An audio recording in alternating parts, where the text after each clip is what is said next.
નમસ્તે વિદ્યાર્થી મિત્રો, નોલેજ ગાર્ડનમાં તમારું સ્વાગત છે. આપણે પાચનનો પોઈન્ટ આગળ કરીએ છીએ, એટલે અત્યારે તો હું તમને બધા પ્રાણીઓના પાચન વિશેની જ માહિતી આપીશ. તો સૌથી પહેલા આપણે જોઈએ અમીબા, એક કોષીય સજીવ કેવી રીતે પાચન કરે છે. વિદ્યાર્થી મિત્રો, આપણો શરીર ઘણા બધા કોષોનો બનેલો છે. કોષો ભેગી થઈ પેશી બનેલી છે, પેશી ભેગી થઈને આપણા અંગો બનેલા છે. પણ અમીબા એક કોષીય સજીવ છે. એક કોષીય સજીવ છે એટલે એની અંદર ઘણા બધા કોષો નથી, પોતે માત્ર એક કોષ જ છે. તો એને કોઈ જાતના અંગો હોય નહીં. આ એક સાવ સાદો કોષ છે. તમે 9મા ધોરણમાં જે ભણી ગયા હતા આદિકોષ, બરોબર? તો આનો સમાવેશ આદિકોષમાં જ થાય છે. ઘણા બધા વિદ્યાર્થી મિત્રો કહે છે, બેન અમે તો અમીબા જોયો નથી તે કોઈ દી. તમે તો અવળી મોટી આકૃતિ અહીંયા દોરી દીધી, ચોપડીમાં અવળી મોટી આકૃતિ છે, અમે તો કોઈ દી જોયો જ નથી અમીબા. તો અમીબા આવ્યો ક્યાંથી? આ અમીબા અત્યારે જો સરસ મજાનો વરસાદી મોસમ છે ને, તો તળાવના પાણીની અંદર ઘણા બધા અમીબા હોય છે.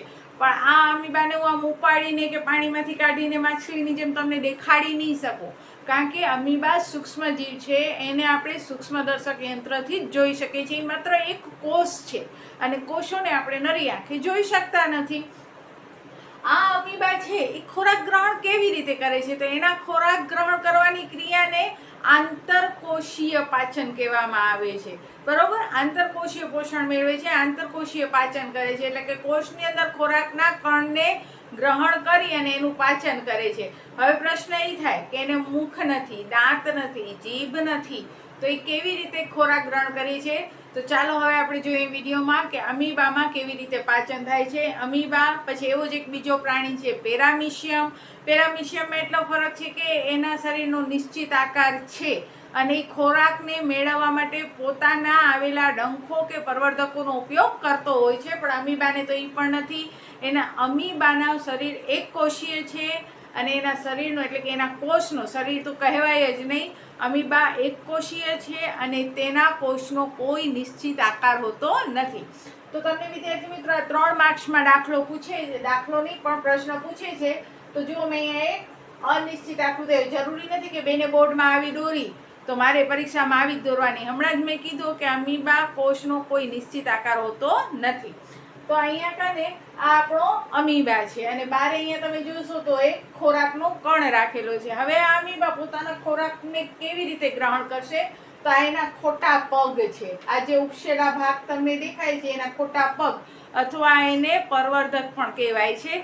જ્યારે પણ અમીબાને આ ખોરાક ગ્રહણ કરવો હોય છે ત્યારે એ પોતાના ખોટા પગ છે એ આવરે છે ખોરાક તરફ. તમે જોશો તો આ ખોટા પગ છે આવી રીતે ફેલાવે છે, ફેલાવી અને ધીરે ધીરે ખોરાકને આવરે છે. અહીંયા બંને ખોટા પગ એકબીજામાં શું થઈ ગયા? વિલીન થઈ ગયા. અને ખોરાક ક્યાં આવી ગયો? અમીબા કોષની અંદર આવી ગયો.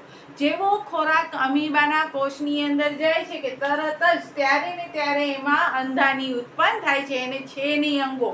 જો કોષો જે હોય ને, કોષોની અંદર પણ ઘણી બધી અંગિકાઓ આવેલી હોય છે.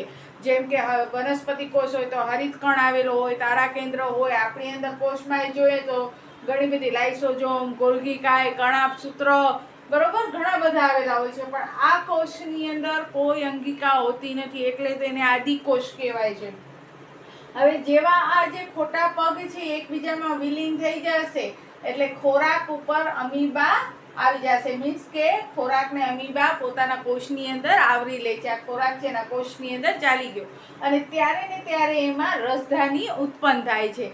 રસધાની ઉત્પન્ન થાય, ખોરાકમાંથી બધા જ પોષક તત્વો મેળવી અને ડાયરેક્ટ કોષ રસની અંદર મૂકી દે છે. આખો કોષ રસથી ભરેલો હોય છે, એટલે કે ખોરાકની અંદરથી જેટલા પણ પોષક તત્વો હતા એ બધા પોષક તત્વો એ કોષ રસમાં ભેળવી દે છે. હવે અહીંયા શું રહ્યું? તો હવે અહીંયા એનું ઉત્સર્જન રહ્યું, નકામો પદાર્થ, નકામો કચરો રહ્યો, બરોબર?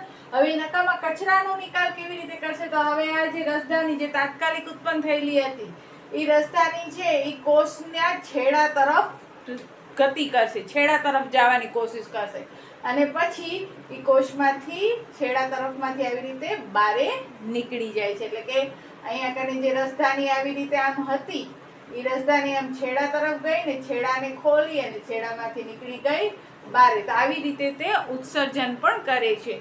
પેરામીશિયમ છે તો પેરામીશિયમ જે હોય છે ચપ્પલ જેવો આકાર હોય છે, એના ચપ્પલના તળિયા જેવો આકાર હોય છે. આવી રીતે તમે 9મા ધોરણમાં એમાં જોયો જ હશે પેરામીશિયમનો શેપ આવી રીતે, બરોબર? અને એને આવી રીતે ઘણા બધા પ્રવર્ધકો પણ આવેલા હોય છે.